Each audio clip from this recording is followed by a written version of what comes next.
Well, it was a busy weekend at the North Country Goes Green Irish Festival. The event drew a sizable crowd despite the change in venue. 7 News reporter Chad Charette was there to see the new setup. It started with a parade.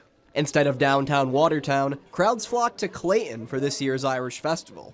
Organizers tell us they're happy with how things turned out, since Clayton-based businesses decided to participate in the parade, filling the blanks left by some that stayed in Watertown. I think it's great. I think it's a really great town to have a parade in. It's a very welcoming, warm community, and we're so happy to be here. Longtime Clayton resident Dale McLaughlin tells us he's thrilled to have the festival right in his backyard. He wishes the organizers the best.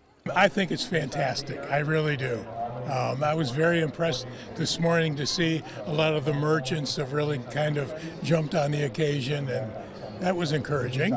After the parade, things really picked up at Zero Recreation Park Arena, the main venue. A line extended out the door, and inside it was bustling. Here's what attendees had to say about the change in scenery. I think the new venue is very nice. It's open and bright. There are a lot of people here having a good time, so I'm happy with it.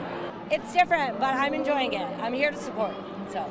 The festival is also a fundraiser. Proceeds will be used to pay for the scholarships of local students. Chad Charette, 7 News.